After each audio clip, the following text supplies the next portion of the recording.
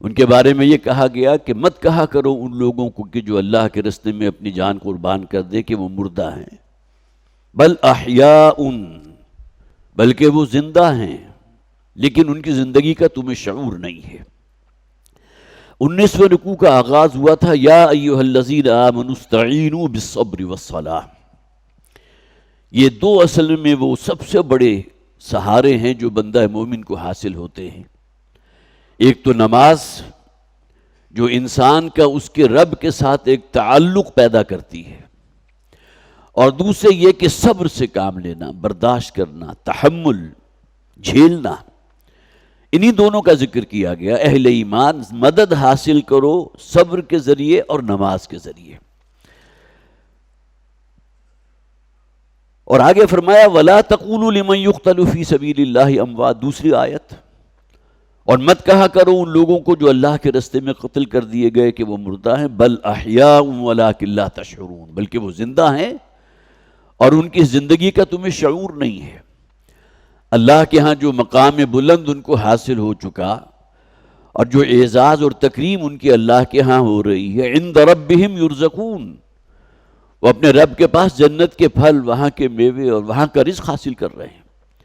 وہ اس دنیاوی زندگی سے کہیں بہتر زندگی گزار رہے ہیں۔ اور وہ حدیث میں نے آپ کو سنائی تھی، یاد ہوگا، جس میں الفاظ یہ ہیں کہ پرندوں کی مانند، انتہائی خوبصورت سنہرے پرندوں کی مانند ان شہداء کی روحیں جو ہے جنت کی فضاؤں میں ادھر سے ادھر جا رہی ہوں گی اور بہت ہی خوش شاد و فرحاں ہوں گی۔ اور اس کے ساتھ ساتھ یہ ہے کہ جیسے ہی شام ڈھلتی ہے تو وہ اپنے انتہائی خوبصورت قندیلوں نما گھونسلوں کے اندر واپس آ جاتے ہیں۔ تو گویا کہ اب یہ معاملہ ان کا تا قیام قیامت جاری رہے گا۔ اور آگے فرمایا گیا وَلَنَبْلُوَنَّكُمْ بِشَيْءٍ مِّنَ الْخَوْفِ وَالْجُوعِ وَنَقْصٍ مِّنَ الْأَمْوَالِ وَالْأَنفُسِ وَالثَّمَرَاتِ، اور ہم تو تمہیں لازماً آزمائیں گے، خوف بھی تم پر مسلط کریں گے، تمہیں بھوک کی مشقت سے بھی گزارا جائے گا، اور پھر تمہیں اموال اور اولاد اور ثمرات اس کی بھی قربانی دینی پڑے گی۔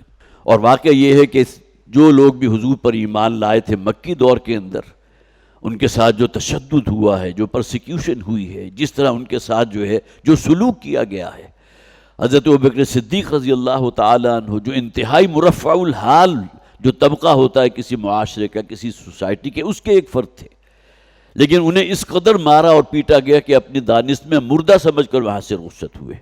اور الذین اذا اصابہم مصیبۃ قالوا انا للہ و انا الیہ راجعون۔ اور چوتھی اور آخری آیت یہ کہ وہ لوگ کہ جب ان پر کوئی مصیبت آ پڑتی ہے، کسی تکلیف سے گزرتے ہیں، تو ان کی زبان پر آتا ہے انا للہ و انا الیہ راجعون۔ جیسا کہ میں نے عرض کیا تھا، ہمارے ہاں عام طور پر یہ جملہ جو ہے صرف کسی شخص کے انتقال کی خبر پر پڑھا جاتا ہے، جبکہ ہر مصیبت کے وقت کوئی تکلیف ہو انا للہ و انا الیہ راجعون۔ اس کے علاوہ مجھے یاد ہے جب بالکل بچپن میں ہمارے جو بھی بزرگ ہوتے تھے، کوئی شے اگر گم گئی، تلاش کر رہے ہیں، نہیں مل رہی، تو یہی کہا جاتا تھا انا للہ و انا الیہ راجعون پڑھو، یہ الفاظ جو ہے اس سے جو ہے اللہ کرے گا آسانی ہو جائے گی، وہ شے تمہیں مل جائے گی۔ اور آخری آیات دو جو رہ گئی تھیں، ان الذین کفروا وماتوا وهم کفار، یقیناً وہ لوگ کہ جنہوں نے کفر کیا اور وہ مرے اسی حالت میں کہ وہ کافر تھے، اولئک علیہم لعنت اللہ والملائکۃ والناس اجمعین، یہ وہ لوگ ہیں کہ جن پر لعنت ہے اللہ کی بھی اور فرشتوں کی بھی اور تمام انسانوں کی۔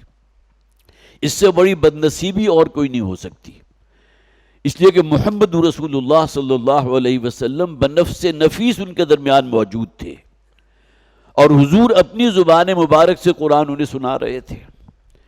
اگر آپ یوں سمجھے کہ کوئی بہت بڑی فرنس ہے دہکتی ہوئی، اور اس کی حرارت جو ہے وہ انوائرمنٹ کے اندر، ماحول کے اندر سرایت کر رہی ہے، تو نبی اکرم صلی اللہ علیہ وسلم کے ایمان کی جو کیفیت تھی تو وہ ایک بہت بڑی فرنس کی طرح تھی، اور جو بھی ارد گرد کا ماحول تھا وہ ایمان کے اثرات جو ہیں اس میں سرایت کیے ہوئے تھے۔ لیکن اس سب کے باوجود جو لوگ محروم رہ گئے اس اسلام کی دعوت کو قبول کرنے سے، اس سے بڑی بدنصیبی اور کوئی نہیں ہے، جبکہ خود اللہ کے رسول ان کے مابین موجود ہیں۔ یہاں مجھے یاد آ گیا، نبی اکرم صلی اللہ علیہ وسلم نے ایک موقع پر سوال کیا تھا، چند صحابہ آپ کے قریب موجود تھے، تو آپ نے سوال کیا تمہیں معلوم ہے سب سے اکمل ایمان، سب سے انوکھا ایمان کس کا ہوگا؟ تو صحابہ کرام نے، جیسا کہ ان کا عام طور پر معمول تھا، اللہ و رسولہ عالم، ظاہر سوال تو بڑا پیچیدہ تھا. اب آیا کسی شخص کے ایمان کی بات ہو رہی ہے یا ایمان کی کیفیت کی بات ہو رہی ہے؟ تو صحابہ نے فرمایا کہ اللہ اور اللہ کے رسول زیادہ بہتر جانتے ہیں، لیکن نبی اکرم صلی اللہ علیہ وسلم نے اس کے باوجود ان کی آراء لی ہیں. تو ایک صحابی نے عرض کیا کہ سب سے بڑھ کر ایمان تو فرشتوں کا ہوتا ہے. گویا کہ وہ تو اللہ کو دیکھ رہے ہیں نا. فرشتے وہ جماعت ہیں جو اللہ سے حکم حاصل کر کے اسے ایگزیکیوٹ کر رہے ہیں. حضور نے فرمایا نہیں. پھر ایک صحابی نے کہا پھر انبیاء کا اور رسولوں کا ایمان سب سے افضل ہے، سب سے عجب ہے، سب سے انوکھا ہے. نبی اکرم صلی اللہ علیہ وسلم نے اس کی بھی تردید کر دی. نبی اور رسول کیوں ایمان نہیں لائیں گے؟ وَالْوَحْيُ يَنزُلُ إِلَيْهِمْ، جبکہ وحی ان پر نازل ہو رہی ہے، اللہ کا ایک فرشتہ اللہ کا پیغام ان تک براہ راست پہنچا رہا ہے، تو ان کا ایمان تو انوکھا نہیں ہوا، ان کا ایمان تو عجب نہیں ہوا. پھر صحابہ کرام نے اپنے بارے میں کہا پھر ہمارا ایمان جو ہے وہ بڑا عجب ہے. تو حضور نے فرمایا تمہارا ایمان کیسے عجب ہو سکتا ہے جبکہ میں تمہارے درمیان موجود ہوں. وَأَنَا بَيْنَ أَظْهُرِكُمْ، میں تمہارے درمیان موجود ہوں. جیسا کہ میں نے عرض کیا تھا نا کہ ایمان کی ایک بڑی فرنس ہے جو نبی اکرم صلی اللہ علیہ وسلم کی ذات کی شکل میں موجود ہے. تو بَيْنَ أَظْهُرِكُمْ، میں تمہارے درمیان موجود ہوں. اب ظاہر ہے کہ یہاں آ کر صحابہ کرام کی بس ہو گئی. اب آگے پہلے فرشتوں کا ایمان تھا، پھر انبیاء رسولوں کا ایمان ہوا، اور پھر ہمارا ایمان جو صحابہ کرام ہیں. پھر حضور نے فرمایا سب سے عجب ایمان اور انوکھا ایمان تو ان لوگوں کا ہوگا جو کہیں بہت بعد میرے بعد آئیں گے، نہ انہوں نے میری صحبت سے اکتساب کیا، نہ میں ان کے درمیان موجود رہا، اس کے باوجود وہ ایمان رکھیں کہ مجھ پر بھی اور اللہ پر بھی، اللہ کی کتاب پر، ان لوگوں کا ایمان سب سے عجب ہے، سب سے انوکھا ایمان ہے. تو گویا کہ اس حوالے سے ہم میں سے وہ لوگ کہ جنہیں واقعتاً ایمان کی وہ حلاوت حاصل ہے، ان کی خوش نصیبی ہے کہ اللہ کے رسول صلی اللہ علیہ وسلم نے گویا کہ ان لوگوں کا نام لیا ہے جو کہیں بعد میں آنے والے ہیں، اور انہوں نے نہ میری صحبت سے استفادہ کیا ہے، نہ جو میری محفل میں بیٹھے ہیں، نہ میں ان کے مابین موجود رہا ہوں، اس کے باوجود وہ ایمان رکھیں گے. تو ان الذین کفروا وماتوا وہم کفار، یقیناً وہ لوگ جنہوں نے کفر کیا جانتے بوجھتے. ان میں سے بہت سے وہ لوگ تھے کہ جن کے دل کی پکار تھی کہ محمد صحیح کہہ رہے ہیں صلی اللہ علیہ وسلم، جنہوں نے ساری زندگی کبھی جھوٹ نہیں بولا. کیسے ممکن ہے کہ ان سے تجربہ ہو کہ اتنے بڑے معاملے میں کوئی شخص اتنا بڑا جھوٹ بولے گا؟ معاذ اللہ، کہ اللہ کی طرف سے یہ پیغام مجھ پر نازل ہوا ہے، فرشتہ آتا ہے اور وہ پیغام میں تم لوگوں تک پہنچا رہا ہوں، تو وہ اسی حالت میں مرے. اولئک علیہم لعنت اللہ والملائکۃ والناس اجمعین، یہ وہ لوگ ہیں جن پر اللہ کی بھی لعنت ہے اور فرشتے بھی ان پر لعنت بھیجتے ہیں، اور تمام انسانوں کی لعنت اور پھٹکار ہے ایسے لوگوں پر. خالدین فیہا، وہ رہیں گے اسی جہنم میں. لا یخفف عنہم العذاب، ان پر سے عذاب تخفیف نہیں ہوگی، کم نہیں کیا جائے گا. ولا ہم ینظرون، اور نہ ہی انہیں کسی قسم کی مہلت مل سکے گی. ایک مہلت وہ ہے جس کا ذکر اگلی آیات میں آ جائے گا. جب جہنم کی آگ کو اپنے سامنے جو ہے وہ دہکتا ہوا دیکھیں گے اور اس کا شور سنیں گے، آگ کی بھڑک ان کے کانوں تک پہنچے گی، تو وہ کہیں گے کاش کہ ہمیں ایک موقع اور مل جائے، دوبارہ دنیا میں بھیج دیا جائے، اور ہم وعدہ کرتے ہیں پروردگار کہ ہم نیک اعمال کریں گے، جو کچھ تو نے دیا سب کچھ تیرے رستے میں صدقہ کر دیں گے. لیکن ظاہر ہے کہ اللہ کی سنت تو یہ نہیں ہے. موقع تو صرف ایک مرتبہ ہی ملتا ہے. جیسے کہ ہمارے ہاں بھی جو ایگزامینیشنز وغیرہ ہوتے ہیں تو صرف ایک موقع ہوتا ہے نا، اگرچہ اب بعد میں سپلیمنٹری امتحان کے ذریعے بھی کوشش کی جاتی ہے کہ جو نالائق اور نکمے لڑکے جو ہیں پیچھے رہ گئے ہیں تو ایک موقع اور ان کو اور دے دو سپلیمنٹری کے اندر، اگر وہ کلیئر کر جائیں تو اگلے سال میں پروموٹ کر دیا جائے. لیکن اللہ کی یہ سنت نہیں ہے. جو موقع دیا تھا اس دنیا میں، جیسا کہ قرآن میں کہا گیا، کیا ہم نے تمہیں اتنی مہلت عمر نہیں دی تھی کہ تم خیر اور نیکیاں کمانا چاہتے، لیکن تم نے اس موقع کو ضائع کر دیا. خالدین فیہا لا یخفف عنہم العذاب ولا ہم ینظرون وإلہکم الہ واحد، اور تمہارا الہ ایک الہ ہے، الہ واحد ہے.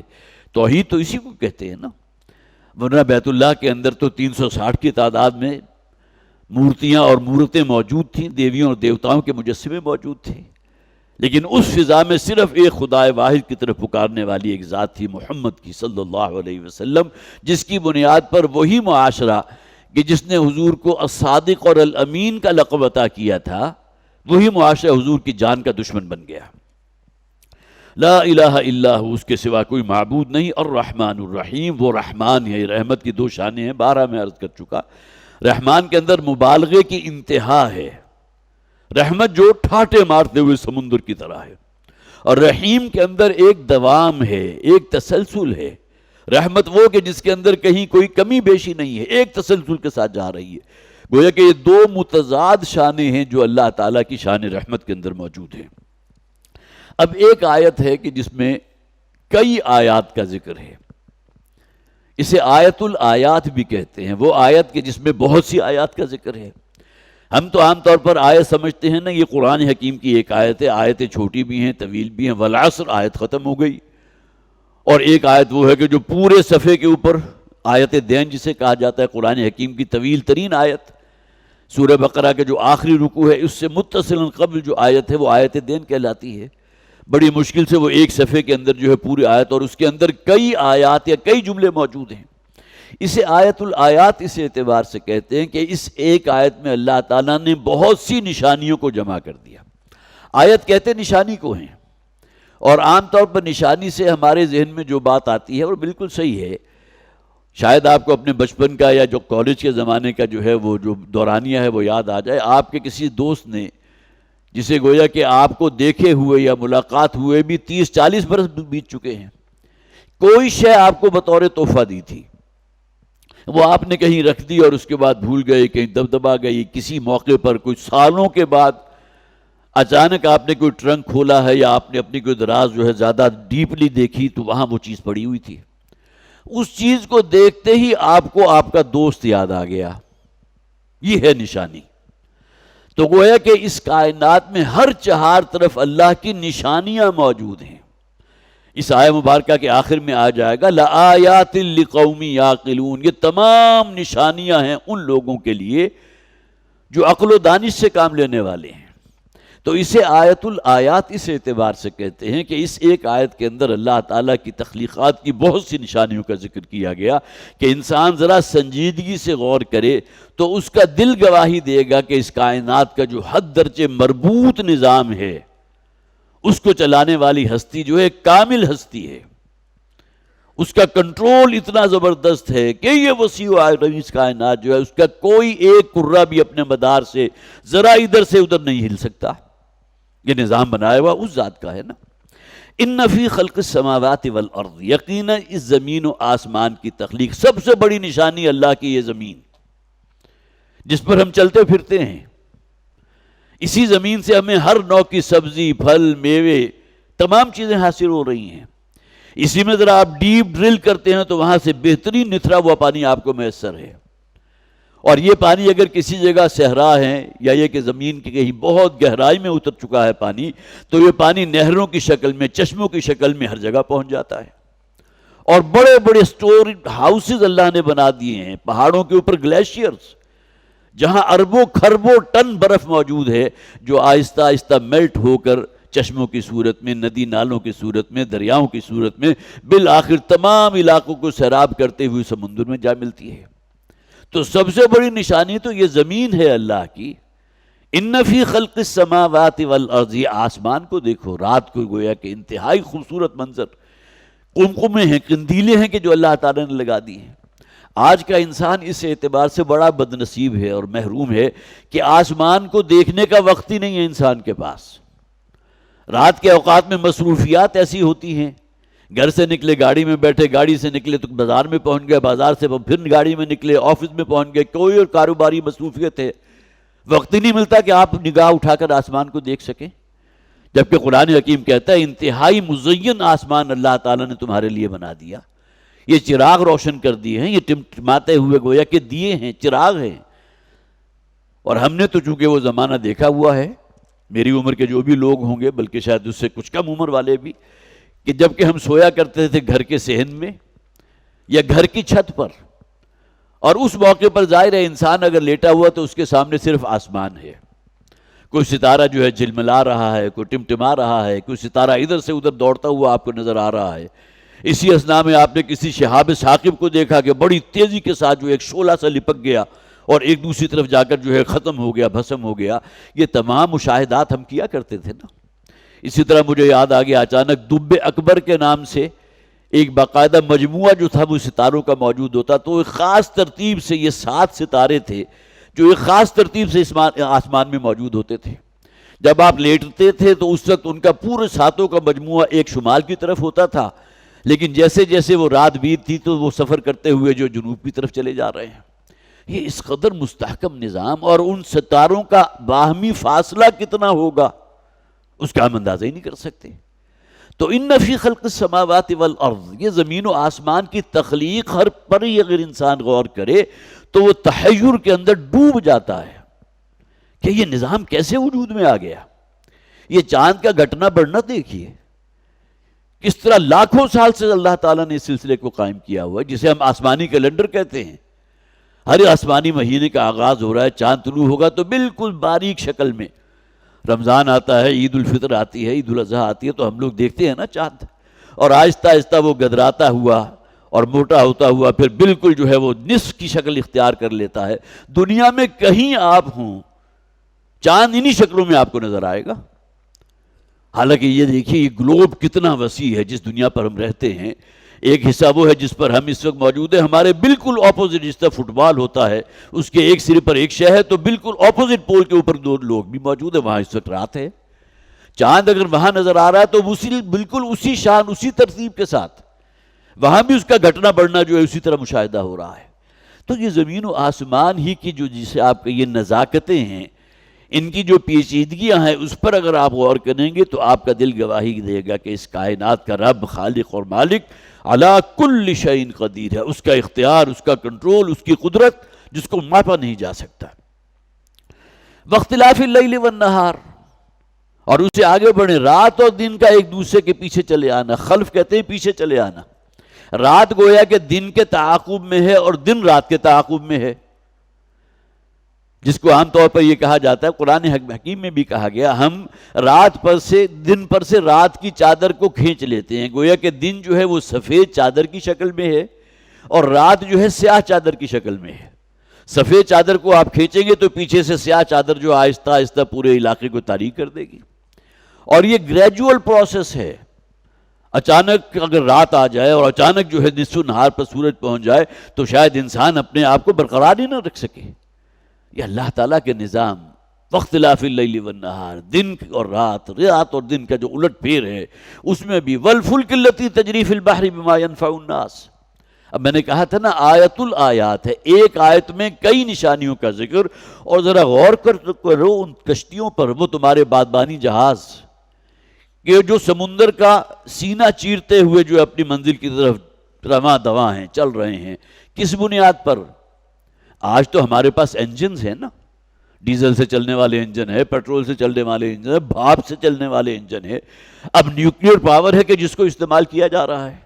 لیکن آج سے ذرا 400-500 سال پہلے چلے جائیں تو یہ بڑے بڑے سمندروں کے اندر کولمبس نے بھی تو امریکہ ایجاد کیا تھا. وہ کس قسم کی کشتی ہوگی جس نے پورے کے پورے سمندر کو عبور کر لیا؟ یہ تو بھاپ سے چلنے والی، یا جسے آپ دخانی کشتی کہتے ہیں، وہ تو بعد کی پیداوار ہے. جب یہ قرآن نازل ہو رہا تھا تو سوائے ایک سورس کے کہ جو وہ بڑے بڑے جو ہے اوپر ہوا کرتے تھے، جس کے وہ کپڑے کے جو ہے اس کے ساتھ جو ہے ہوا ٹکراتی تھی اور اس کے دوش کے اوپر جو ہے وہ پھر آگے جو ہے وہ بیڑا جو ہے سفینہ یا وہ فلک جو ہے آگے چلتا تھا. تو ان کا اپنی منزل کی طرف رواں دواں رہنا سمندر کے سینے کو چیرتے ہوئے، یہ بھی اللہ کے نشانیوں میں سے ایک نشانی ہے. بما ینفع الناس. اب یہ کشتیاں وہ ہیں جن پر سامان تجارت لدا ہوا ہے اور ایک جگہ سے دوسری جگہ جو ہے مالی تجارت جا رہا ہے. بحر احمر، ریڈ سی جو ہے وہی بالکل مکہ مدینہ کے ساتھ سے ہو کر گزر رہا ہے نا. سعودی عرب کا جو بھی وہ مغربی ساحل ہے اس کے ساتھ ساتھ یہ بحر قلزم جسے کہتے ہیں، بحر احمر کہتے ہیں، ریڈ سی کہتے ہیں، وہاں بھی جو ہے گویا کہ تجارتی سامان جایا کرتا تھا کشتیوں کے ذریعے.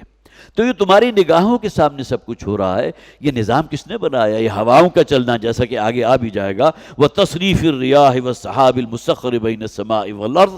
یہ تمام چیزیں اللہ کی نشانیوں میں سے ہیں. یہاں کشتیوں کا ذکر کیا گیا. فلک اصل میں کشتی کو کہتے ہیں، وہ کشتی کے جو عام طور پر لوگوں کو بھی اور سامان تجارت کو لے کر اپنی منزل کی طرف چل رہی ہو. اسی طرح سفینہ کا لفظ بھی قرآن حکیم نے استعمال کیا. کشتی کے لیے بہت سے الفاظ ہیں جو عربی لغت کے اندر استعمال ہوتے تھے. وَمَا أَنزَلَ اللَّهُ مِنَ السَّمَاءِ مِن مَاءٍ، اور کبھی تم نے غور کیا یہ آسمان سے بارش کا برسنا؟ جو اللہ نے نازل کیا آسمان کی بلندیوں میں سے پانی، یہ پانی اتنی بلندی پر کیسے پہنچ گیا؟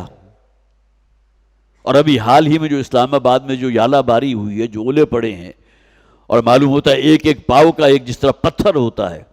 قوم لوط پر تو پتھروں کی بارش ہوئی تھی، لیکن یہاں بہرحال ایک علاقے کو اللہ تعالیٰ نے نشان عبرت بنایا اس اعتبار سے کہ وہاں پتھروں کی طرح کے اولے تھے، اور اتنے سخت تھے کہ جس کو اگر کسی چیز پر مارے، بلکہ آپ نے دیکھا ہوگا جو فرنیچر پڑا ہوا تھا پلاسٹک کا، اس کے اندر بھی چھید ہو گئے. حالانکہ عام طور پر ہم سمجھتے ہیں کہ اولا جو ہے بڑی بھربھری شکل میں ہوتا ہے، لیکن ایسی بات نہیں ہے. جب وہ اولے مل کر ایک پتھر کی شکل اختیار کرتے ہیں وہ اللہ کا عذاب ہوتا ہے پھر. تو اس کا تو مشاہدہ ابھی حال ہی میں ہم نے کیا. لیکن یہی پانی ہے جو باران رحمت بن کر برستا ہے انسانوں پر، اور اسی کے ذریعے وہ مردہ زمین کو اللہ تعالیٰ زندہ کرتا ہے، انہیں فصلیں حاصل ہوتی ہیں، سبزیاں ہیں، ترکاریاں ہیں، پھل ہیں، میوے ہیں. تو وما انزل اللہ من السماء من ماء فاحیا به الارض بعد موتها، اور اسی پانی کے ذریعے، یہ پانی ہے کہ جو منبع حیات ہے، سرچشمہ حیات ہے. کوئی زندہ شے ایسی نہیں ہے کہ جس کی زندگی میں پانی کا عمل دخل نہ ہو. یہی وجہ کہا گیا قرآن حکیم میں، اور اس حد حقیقت کو کوئی جھٹلا ہی نہیں سکتا. وَجَعَلْنَا مِنَ الْمَاءِ كُلَّ شَيْءٍ حَيٍّ، اور ہم نے پانی سے ہر وہ شے پیدا کی ہے، وہ شے جو زندہ ہے. یہی وجہ آپ کو معلوم ہوگا جب ایکسپیڈیشن بھیجتے ہیں، مریخ کی خبر لا رہے ہیں، اور وہ وہاں یہ سراغ لگانا چاہتے ہیں، کھوج لگانا چاہتے ہیں کہ وہاں پانی ہے یا نہیں. آپ نے اکثر و بیشتر پڑھا ہوگا. اور کسی جگہ کے بارے میں انہیں گمان ہوتا ہے کہ یہاں یہ جو ویوز بن رہی ہیں، جو لہریں بن رہی ہیں، معلوم ہوتا ہے یہاں پانی تھا، اور پانی کی وجہ سے یہاں جو لہریں بنی اور پانی موجود ہے. اس لیے اگر وہاں پانی ہوگا تو لازماً زندگی ہوگی، حیات ہوگی وہاں. لیکن ابھی تک کوئی اور کرہ انہیں ایسا نہیں مل سکا کہ جہاں وہ نظام ہو جو زمین پر ہے، جہاں پانی ہے. پانی کہیں نہیں ہے. وَجَعَلْنَا مِنَ الْمَاءِ كُلَّ شَيْءٍ حَيٍّ، لہٰذا یہ کہا جا سکتا ہے کہ زندگی صرف زمین پر ہے. اگرچہ جنات بھی اللہ ہی کی مخلوقات میں سے ایک ہیں، اور ان کی بھی زندگی ہے، انہیں بھی کھانے پینے کو کچھ چاہیے، ان کے یہاں بھی بقائے نسل کے لیے توالد و تناسل کا سلسلہ جاری رہتا ہے. لیکن یہ کہ فرشتے اللہ کی نورانی مخلوق ہیں، وہ نور سے تخلیق کیے گئے. تو یہاں جو فرمایا گیا وَمَا أَنزَلَ اللَّهُ مِنَ السَّمَاءِ مِن مَاءٍ فَأَحْيَا بِهِ الْأَرْضَ بَعْدَ مَوْتِهَا، اور پھر اسی پانی کے ذریعے اللہ تعالیٰ نے وہ زمین کے جو مردہ ہو چکی تھی اسے زندگی عطا کی ہے. وَبَثَّ فِيهَا مِن كُلِّ دَابَّةٍ وَتَصْرِيفِ الرِّيَاحِ وَالسَّحَابِ الْمُسَخَّرِ بَيْنَ السَّمَاءِ وَالْأَرْضِ، اور اسی زمین میں اللہ تعالیٰ نے کتنے انواع و اقسام کے چوپائے پیدا کر دیے. یہ بھیڑ ہیں، بکریاں ہیں، یہ گائے بھینسیں ہیں، یہ اونٹ ہیں، یہ خچر ہیں، یہ گھوڑے ہیں، اور اسی طرح درندے ہیں، حشرات الارض ہیں. دابہ اس مخلوق کو کہتے ہیں جو زمین پر چلنے والی ہو. دبہ یا دبو آتا ہے کسی شے کا گھسٹ کر چلنا، تو اس سے مراد عام طور پر وہی لیا گیا، وہ شے کہ جو جاندار ہے، جو چلنے والی ہے، لیکن اس کے چلنے کے لیے زمین ہے. یہی وجہ قرآن حکیم میں ایک مقام پر غالباً سورہ انعام میں آیت نمبر 38 میں کہا گیا وَمَا مِن دَابَّةٍ فِي الْأَرْضِ وَلَا طَائِرٍ يَطِيرُ بِجَنَاحَيْهِ إِلَّا أُمَمٌ أَمْثَالُكُمْ. وہاں دو مخلوقات کا ذکر کیا، ایک دابہ جن کا تعلق زمین کے ساتھ ہے. انسان بھی دابہ میں سے ہے، وہ بھی زمین پر چلتا ہے، دو ٹانگوں سے چلتا ہے. حیوانات چار ٹانگوں کے ساتھ چلتے ہیں. ریپٹائل جو ہیں جس میں سینٹی پیڈ آپ نے دیکھا ہوگا جسے ہم کنسلا کہا کرتے تھے، وہ ایک ایسی شے ہے کہ جس کو غالباً تقریباً 100-150 پاؤں لگے ہوتے ہیں، اور ردمکلی وہ پاؤں جو اپنے جو موو کرتا ہے تو اس کی وجہ سے وہ آگے چلتا ہے. یہ سانپ بھی زمین کے اوپر رینگ رہا ہے، اگرچہ اسے اللہ نے پاؤں نہیں دیے، لیکن اس میں ایسے سکیلز ہیں کہ وہ سکیلز کی موومنٹس کی بنیاد پہ بڑی تیزی کے ساتھ جو ہے زمین کے اوپر وہ گھسٹ رہا ہوتا ہے. یہ تمام چیزیں دابہ کے اندر آتی ہیں. حشرات الارض بھی آ گئے، لیکن قرآن نے طائر کا ذکر الگ سے کیا، وہ پرندے جو فضا میں اڑنے والے ہیں. وَمَا مِن دَابَّةٍ فِي الْأَرْضِ وَلَا طَائِرٍ يَطِيرُ بِجَنَاحَيْهِ، کل دابہ، کل ذی نفس چلنے والے جو اللہ تعالیٰ نے زمین میں پیدا کیے، اور وہ پرندے کے جو آسمان میں اپنے پر پھیلائے ہوئے اڑ رہے ہیں، یہ تمام کیا ہیں؟ یہ بھی اسی طرح کی امتیں ہیں جیسے کہ انسان ایک امت ہے. ہاں ایک بہت بڑا فرق ہے کہ انسان مکلف ہے، وہ جواب دہ ہے، اس کے اعمال ریکارڈ ہو رہے ہیں، یہ ریپٹائلز ہوں یا یہ کسی قسم کے خونخوار قسم کے درندے ہوں، پرندے ہوں، چرندے ہوں، یا تمام چیزیں جو ہیں ان کے ساتھ مکلف ہونے والا معاملہ نہیں ہے کہ ان سے حساب کتاب لیا جائے۔ تو کتنے ہی چوپائے اور جانور اور مویشی انعام جو ہے اللہ تعالیٰ نے اس زمین میں پھیلا دیے، وہاں بھی پانی ہی کا عمل دخل ہے۔ زندگی ہے تو پانی کی بنیاد پر۔ وتصریف الریاح، اور پھر یہ ہواؤں کا چلنا، بڑی سبک خرامی کے ساتھ ہواؤں کا چلنا، جسے ہم باد سازگار کہتے ہیں، باد موافق کہتے ہیں۔ اگر ہوا ایک خاص لمٹ کے اندر ہو تو آپ کے لیے بڑی فرحت کا باعث ہوتی ہے، لیکن یہی ہوا اگر کہیں تیز جھکڑ چل جائے، قرآن حکیم میں ریاح کا لفظ جب جمع میں آئے نا، ریح ان کی جمع ریاح ہے۔ ریاح کے معنی کیا ہے؟ ہوائیں۔ لیکن یہ ہوائیں جب بھی آتی ہیں تو ہواؤں کی مختلف قسمیں ہیں، اور یہ باد سازگار کے لیے استعمال ہوا ہے۔ وہ ہوا جو آپ کی کشتی کو لے کر بڑے بڑے بادبان جو ہیں ان کو وہ ہوائیں پش کرتی ہوئی، دھکیلتی ہوئی اپنی منزل کی طرف لے جا رہے ہیں، یہ ریاح ہے۔ لیکن ریح کا لفظ جب واحد کے صیغے میں آیا تو وہاں اللہ کے غضب والی ہوا ہے۔ قوم عاد کے اوپر وہ ہوا اللہ تعالیٰ نے بھیجی تھی جو 7 لیال و 8 ایام، جو 7 رات اور 8 دن مسلسل چلتی رہی، اور وہ بڑے بڑے طویل القامت لوگ جو ہیں وہ چٹانوں اور پہاڑوں کے پتھروں کے ساتھ جو ہے انہیں ٹکرا کر سب کا بھرکس نکال دیا اس ہوا نے۔ وہ ریح کا لفظ وہاں آیا جو واحد کے صیغے میں ہے، لیکن ریاح کا لفظ جب بھی آیا تو وہ گویا کہ اس ہوا جو ہمارے لیے بڑی فائدہ مند ہے، جو گویا کہ بادلوں کو بھی لا رہی ہے، مختلف جگہوں کے اوپر اسی ہوا کا دباؤ، پریشر ہوتا ہے جس کی بنیاد پر کوئی ویکیوم پیدا ہوتا ہے۔ یہ تو ہماری سائنس ہے نا، لیکن ہم جانتے ہیں کہ ان سب کے پیچھے ایک ذات اللہ کی ہے جس کے کنٹرول میں یہ تمام چیزیں ہیں۔ وتصریف الریاح، اور اسی طرح ہواؤں کے چلنے میں، ہواؤں کے گھومنے میں، وہ ہوائیں جو بہت ہی فرحت کا باعث ہوتی ہیں، وہ ہوا جو بڑی سازگار ہیں۔ والسحاب المسخر بین السماء والارض، اور کبھی غور کیا ان بادلوں پر؟ آسمان کی پنہائیوں کے اندر وہ موجود ہیں، اور لاکھوں کروڑوں ٹن پانی کا وزن ان میں ہے۔ وہ تو میں نے پہلے بھی ذکر کیا، ایک مرتبہ کیلکولیٹر لے کر میں بیٹھا اور میں نے اندازہ لگایا کہ 10 کلومیٹر کا اگر کوئی ایک ایریا لے لیں، 10 کلومیٹر یوں 10 کلومیٹر، تو گویا کہ 100 اسکوائر کلومیٹر، اس میں اگر صرف 2 انچ بارش ہو تو اس پانی کا وزن کیا ہوگا؟ کیلکولیشن میں نے اپنے طور پہ کی، اگرچہ میتھمیٹکس کا آدمی نہیں ہوں لیکن کیلکولیشن کی، تو آپ یقین کیجئے اربوں ٹن پانی بن گیا، وہ اربوں ٹن، جو 10 کلومیٹر کے علاقے میں صرف 3 انچ بارش اگر ہو جائے تو اس سے جو پانی وہاں گرے گا اس کا وزن کتنا ہوگا، یہ کیلکولیٹ کیا جا سکتا ہے نا، تو وہ اربوں ٹن بنا تھا۔ تو اتنا وزنی پانی بادلوں کے اندر موجود، کس کے حکم سے وہ اچانک اللہ کا حکم دیتا ہے اور بادل سے بارش برسنے لگتی ہے؟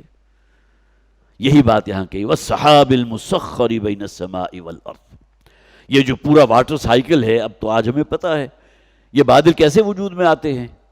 سمندر ہے کہ جس سے وہ آبی بخارات بھاپ بن کر اڑ رہے ہیں، اوپر جا کر بلندی پر جا کر کنڈنس ہو جاتے ہیں، پھر مل جل کر جیسے قرآن کہتا ہے مختلف تہوں کے اندر اللہ تعالیٰ انہیں تقسیم کر دیتا ہے۔ یہ نہ سمجھو یہ بالکل ہلکے ہیں، تحملوا اثقالہم، وہ تو ان کے بڑے وزن ہے، وہ پانی کا وزن ان کے اندر موجود ہے، اور پھر اللہ کے حکم کا منتظر رہتے ہیں۔ احادیث سے بھی ہمیں پتہ چلتا ہے، قرآن بھی اس پر گواہ ہے، جس علاقے کو اللہ چاہتا ہے وہاں بارش برسے، اللہ کا حکم ہوتا ہے کسی فرشتے کے ذریعے۔ یہ نظام اللہ کا بنایا ہوا ہے، اس سے ہمارا یہ چھوٹا سا دماغ اور مغز جو ہے اسے اپنے احاطے میں نہیں لا سکتا، لیکن ہوتا یہی ہے، اللہ کے حکم سے بارش برستی ہے۔ کتنے ہی لوگ ایسے ہوتے ہوں گے جو ترس رہے ہوں گے بارش پر، بادل ان کے اوپر سے آ کر گزر گئے اور آگے جا کر کہیں کوسوں دور جا کر برسے۔ کسی کا اختیار ہے اس بارش کے برسانے میں۔ وَتَصْرِيفِ الرِّيَاحِ وَالسَّحَابِ الْمُسَخَّرِ بَيْنَ السَّمَاءِ وَالْأَرْضِ۔ مسخر کس شے کو کہتے ہیں؟ جسے اللہ نے کسی خاص کام کے لیے وجود بخشا ہو۔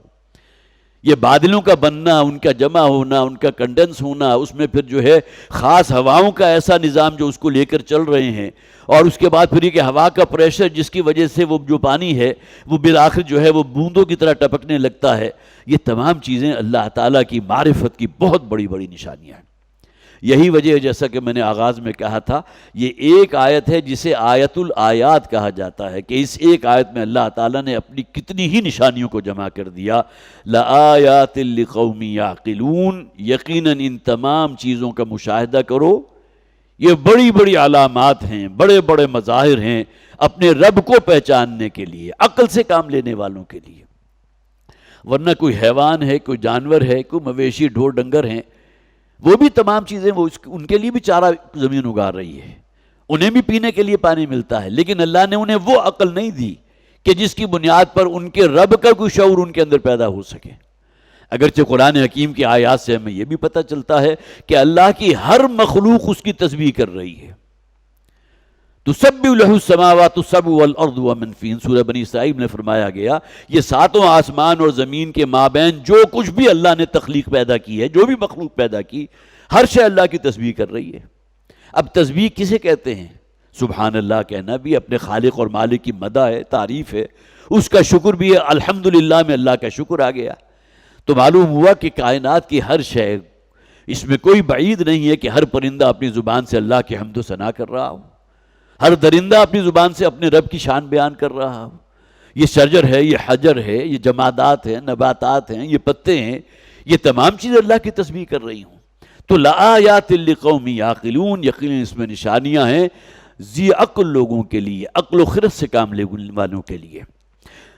یہ سورہ بقرہ کا 20واں رکوع پہلی آیت ہے، اور سورہ آل عمران جو اس کے فوراً بعد ہے اس کا جو آخری رکوع ہے اس کی بھی پہلی آیت ہے، لیکن بہت ہی مختصر۔ ان فی خلق السماوات والارض واختلاف اللیل والنہار لآیات لأولی الالباب۔ یہاں تو آپ نے دیکھا کہ 5-6 سطروں پر مختلف نشانیوں کا ذکر کیا گیا، وہاں پہلی الفاظ تو بالکل وہی ہیں، ان فی خلق السماوات والارض واختلاف اللیل والنہار، اور آگے تمام نشانیوں کے ذکر کو چونکہ پہلے بیان ہو چکی انہیں سکپ کر کے اور پھر کہا گیا لآیات لأولی الالباب۔ وہاں یہاں یعقلون کے الفاظ آئے، وہاں الباب کے الفاظ آئے۔ لب لباب ہم کہتے ہیں نا، کسی شے کا خلاصہ یہ ہے، لب لباب کیا ہے؟ اور اسی طرح الالباب ان لوگوں کو کہا جاتا ہے جو بڑے ذہین ہوں، غور و فکر کرنے والے ہوں، دانش مند لوگ ہیں، حکمت اور دانائی ان میں اندر موجود ہو، گویا کہ ہوش و خرد سے کام لینے والوں کے لیے نشانیاں ہیں اللہ کی تخلیقات میں، جن کا ذکر یہاں بھی کیا گیا۔ اور اس میں اولین جو یہاں کہا گیا ان فی خلق السماوات والارض واختلاف اللیل والنہار، یہاں آخر میں فرمایا گیا لآیات لقوم یعقلون، اور وہاں سورہ آل عمران کی 20ویں رکوع کی پہلی آیت لآیات لأولی الالباب، تمام ہوش مند لوگوں کے لیے۔ وَمِنَ النَّاسِ مَن يَتَّخِذُ مِن دُونِ اللَّهِ أَندَادًا۔ دیکھیے انتہائی خوبصورت آیت ہم نے پڑھی۔ کسی شخص کے اندر بھی جسے آپ کہیے قلب سلیم اور عقل سلیم جسے حاصل ہے، تو ان تمام چیزوں کے مشاہدے کے نتیجے میں ان کے اس کے اندر یہ صدا بلند ہونی چاہیے کہ میرا ایک رب ہے، ایک خالق ہے، ایک مالک ہے، اس کے اتنے بڑے بڑے انعامات مجھ پر ہیں، یہ بارشوں کا برسنا ہے، زمین کے اندر قوت نمو رکھ دی ہے، روئیدگی ہے، اس سے ہمیں ہر نوع کی غذا حاصل ہو رہی ہے، اور اس سے آگے بڑھیں گے تو وہ چرند یا وہ پرند کے جن کا گوشت ہم کھا رہے ہیں وہ بھی انہی سبزیوں کے اوپر اور اس چارے کے اوپر جو ہے پل کر وہ بڑھ رہے ہیں۔ یہ تمام چیزیں اللہ تعالیٰ نے ہمارے لیے پیدا کی، لہٰذا اپنے رب کے لیے شکر گزاری کا جذبہ پیدا ہونا چاہیے، نہیں ہونا چاہیے، جسے حکمت کہتے ہیں۔ حضرت لقمان کو جو حکمت اور دانائی عطا کی گئی تھی اس کا نتیجہ کیا تھا؟ انشکر لی ولوالدیک، کہ شکر گزاری اختیار کرو میرے لیے، اللہ تعالیٰ اپنے بارے میں فرما رہے اور اپنے والدین کے لیے۔ وہاں بھی نوٹ کیجئے اللہ نے اپنے حق کے بعد سب سے فائق ترین حق والدین کا رکھا ہے، شکر گزاری میرے لیے، اور اس کے بعد اگلا درجہ ہے اپنے والد کے جو ہے انتہائی سعادت مند اور ان کے شکر گزار بنو۔ تو اگلی آیت میں فرمایا گیا وَمِنَ النَّاسِ مَن يَتَّخِذُ مِن دُونِهِ أَندَادًا۔ اتنا سب کچھ مشاہدہ کرنے کے باوجود لوگوں میں سے کچھ وہ ہیں کہ جنہوں نے اللہ کے ساتھ اور بہت سے ند بنا لیے۔ انداد کہتے ہیں مد مقابل، ند اس کی واحد ہے، ند کی جمع انداد ہے، گویا کہ ہمسر ہونا، کسی کو کسی دوسرے کا شریک قرار دے دینا۔ اور یہ جو اہل عرب تھے وہ فرشتوں کو سمجھتے تھے کہ اللہ تعالیٰ نے اپنی مختلف جو ہیں جسے آپ کہیے مختلف صفات فرشتوں کو ہبہ کر دی ہیں۔ یہ بارش کا فرشتہ ہے، یہ لکشمی دیوی ہے، تو یہ کوئی مؤنث فرشتہ ہے کہ جس پر اگر ہم اس کی نذرانے پیش کریں گے، اس کے لیے جانور قربان کریں گے تو دولت کی دیوی ہم پر جو ہے بڑی مہربان ہو جائے گی۔ تو لوگوں کی عقل کا ماتم ہے کہ وہ لوگوں میں سے وہ بھی ہیں کہ جنہوں نے اللہ کے ساتھ اور کتنوں کو شریک قرار دے دیا۔ یہاں ند کا لفظ آیا قرآن حکیم میں، سورہ توبہ میں 31ویں آیت جو اس میں فرمایا گیا اتخذوا احبارہم ورہبانہم اربابا من دون اللہ. یہاں تو دیویوں دیوتاؤں کا ذکر ہے نا. یہ لات ہے، یہ حبل ہے، یہ منات ہے، یہ دیویاں دیوتا جن کے مجسمے تم نے بنا رکھے ہیں، اور انہیں خدائی میں شریک قرار دے دیا اللہ کے ساتھ، اس اللہ کا ہمسر اور مد مقابل بنا دیا. بجائے اس کے کہ اپنی احتیاج اللہ کے سامنے رکھو، حاجت روائی چاہتے ہو ان کے ذریعے کراؤ. اور یہاں سورہ توبہ میں فرمایا گیا آیت نمبر 31 میں انہوں نے اپنے احبار اور رہبان کو ارباب من دون اللہ قرار دے دیا، اللہ کے ساتھ رب کی حیثیت میں بنا دیا انہیں، کہ جو ان کے راہب کہیں گے، جو ان کے پیشوا، مذہبی پیشوا عیسائیوں میں بھی ہیں، پادری ہیں، پوپ ہیں، اسی طرح یہودیوں کے اندر بھی ان کے مذہبی پیشوا ہوا کرتے تھے، اور ان کے زبان سے نکلی ہوئی ہر شے جو ہے ان کے لیے حکم الہی کا درجہ رکھتی تھی. اور انہوں نے پھر تورات کی جو تعلیمات تھی اس کے اندر جو رد و بدل کیا ہے، حرام کو حلال قرار دے دیا ہے، جو کچھ بھی انہوں نے کیا ہے یہ ان کے کرتوت تھے. تو یہاں فرمایا گیا کہ وہ لوگ کہ جنہوں نے اپنے احبار اور رہبان کو ارباب من دون اللہ، اللہ کے ساتھ اور بہت سے اعتبار سے اپنا رب قرار دے دیا. تو حضرت عدی ابن ابی حاتم جو ہیں وہ کہتے ہیں، حاتم طائی کا نام آپ نے سنا ہوگا، یہ ان کے بیٹے ہیں، حضور پر ایمان لے آئے تھے. تو انہوں نے کہا قرآن حکیم میں یہ جو کہا گیا ہے کہ ہم نے گویا کہ انہی کی طرف اشارہ تھا نا، وہ عیسائی تھے، اتخذوا احبارہم ورہبانہم اربابا من دون اللہ، یہ قرآن حکیم میں کہا گیا، تو ہم نے تو اپنے مذہبی پیشواؤں کو کبھی رب نہیں کہا. تو نبی اکرم صلی اللہ علیہ وسلم نے صرف ایک سوال ان سے کہا، ایک سوال جو کیا وہ یہ تھا، کیا جو وہ کہہ دیتے تھے کہ یہ حلال ہے تم اسی کو حلال جانتے تھے، اور جس کے بارے میں وہ منع کرتے تھے یہ حرام ہے تم اسی کو حرام سمجھتے تھے؟ اس پر حضرت عدی ابن ابی حاتم نے یہ کہا کہ ہاں ایسا تو ہے، اس لیے کہ حلت و حرمت کا اختیار تو اس کے پاس تھا، پوپ کے پاس تھا، پادری کے پاس تھا. اگرچہ حلت و حرمت، تحریم و تحلیل جسے کہا جاتا ہے، کسی شے کو حلال قرار دینا، کسی کو حرام قرار دینا، یہ اختیار صرف اللہ کے پاس ہے. قانون سازی ہوگی اس کی، کیا شے حلال ہے کیا حرام ہے. تو انہوں نے اس بات کو مانا کہ ہاں یہ بات تو تھی کہ ہمارے جو مذہبی پیشوا ہوتے تھے، ہمارے جو پوپ پادری ہوتے تھے، جو پیشوائی کا مقام کے اوپر ہوتے تھے، رہنمائی کے مقام پر ہوتے تھے، تو ہم ان کی کہی ہوئی ہر شے کو مانتے تھے، تسلیم کرتے تھے. تو پھر حضور نے فرمایا تو یہی تو وہ ہے جسے قرآن نے کہا ہے، یہ تو صرف رب کی ذات ہے کہ جو حلت و حرمت کر سکتی ہے.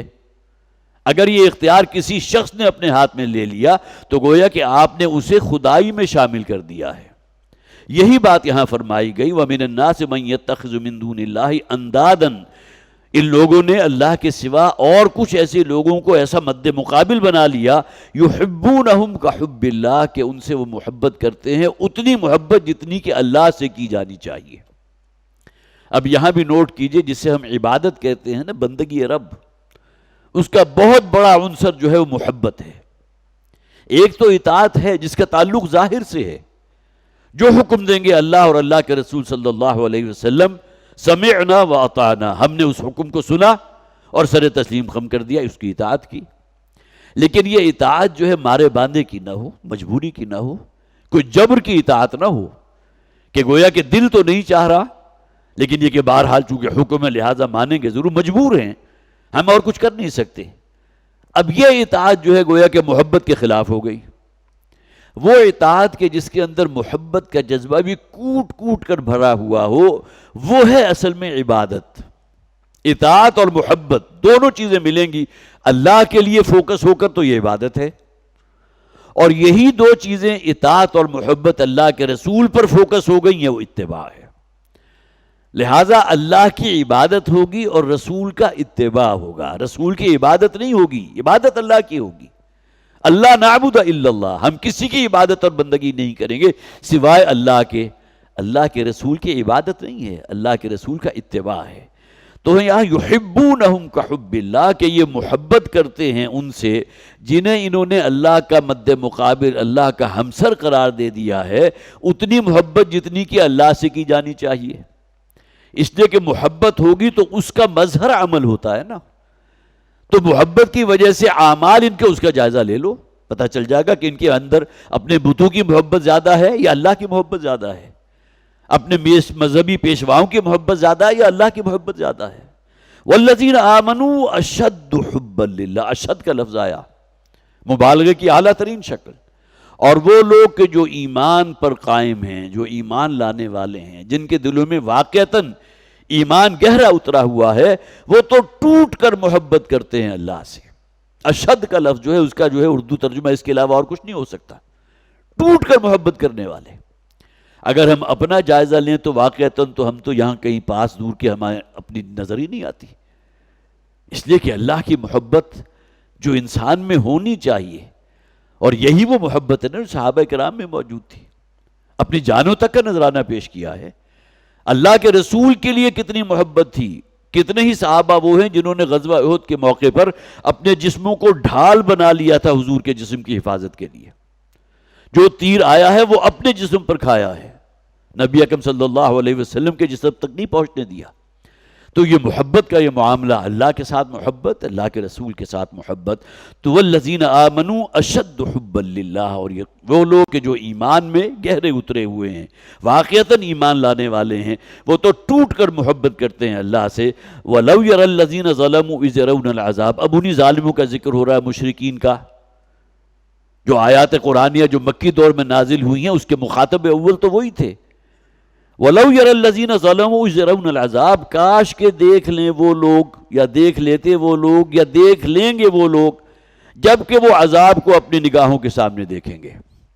ایک عذاب تو دنیاوی عذاب ہے جو مختلف قوموں پر آیا، کبھی چنگھاڑ کی شکل میں پوری قوم ہلاک کر دی گئی، کبھی خسف کی شکل میں پوری قوم جو ہے وہ زمین میں غرق کر دی گئی، کبھی آسمان سے اتنی بارش ہوئی ہے طوفان نوح کی شکل میں کہ پوری کی پوری قوم جو ہے وہ غرق کر دی گئی، کبھی پتھروں کی بارش ہوئی ہے قوم لوط کے اوپر۔ یہ تمام عذاب وہ ہیں کہ جو ظاہراً ان قوموں کے اوپر آئے جنہوں نے اللہ کے رسول کا انکار کیا تھا۔ ایک عذاب جہنم کا بھی ہے، عذاب جہنم، یہاں اس کا ذکر ہو رہا ہے۔ کاش کہ یہ لوگ لمحہ بھر کے لیے سوچتے جبکہ یہ جہنم کی آگ کو بھڑکتے ہوئے اپنے سامنے دیکھیں گے۔ اور یہ لوگ جنہوں نے ظلم کیا، اس بات کو بھی نوٹ کیجئے، ظلم کے لیے قرآن حکیم میں کہتا ہے ان الشرک لظلم عظیم، شرک سب سے بڑا ظلم ہے جو انسان اللہ کی جناب میں کرتا ہے۔ اللہ کے ساتھ کسی کو شریک قرار دے دینا، اس کی ذات میں، اس کی صفات میں، اس کے حقوق میں، اس کی بندگی میں، اس سے بڑا ظلم اور کوئی ہو ہی نہیں سکتا۔ ان الشرک لظلم عظیم۔ تو یہ مشرک کہ جنہوں نے ظلم کیا اپنے اوپر، جب وہ اس عذاب کو دیکھیں گے جہنم میں، پھر انہیں معلوم ہو جائے گا ان القوۃ للہ جمیعا۔ دنیا میں تو اللہ تعالیٰ انبیاء اور رسولوں کو بھیجتا رہا، انہیں خبردار کرتے رہے، پیشگی متنبع کرتے رہے کہ یہ دنیا کی زندگی عارضی ہے، مرنے کے بعد ایک بڑا محاسبہ ہونے والا ہے، اور پھر وَإِنَّهَا جَنَّةٌ أَبَدًا أَوْ لَنَارٌ أَبَدًا، اور اس کے بعد پھر انجام صرف دو ہی ہیں، یہ جنت ہے ہمیشہ ہمیش کے لیے، اور یا پھر جہنم کا عذاب ہے کہ جس کے اندر جھونک دیے جاؤ گے۔ آج انہیں معلوم ہو جائے گا ان القوۃ للہ جمیعا، آج کل کا کل اختیار اور قوت لمن الملک اليوم للہ الواحد القہار۔ اس دن یہ صدا لگائی جائے گی، آج بتاؤ اختیار کس کے پاس ہے؟ جو مہلت عمر ہم نے تمہیں دی تھی دنیا میں گزار کر، برے برے کرتوت بھی کیے، سیاکاریاں بھی کی، حرام میں بھی منہ مارا، اور وہ لوگ بھی تھے جو اللہ کی اطاعت پر، اللہ کے تقوی کے اوپر، اللہ کی فرمان برداری پر قائم رہے، اور اسی حالت میں اس دنیا سے رخصت ہوئے۔ تو آج معلوم ہو گیا کہ اختیار اللہ کے پاس ہے، اور جو خبریں تم تک پہنچائی گئیں تھیں اس کا پورا ہونے کا وقت آ گیا۔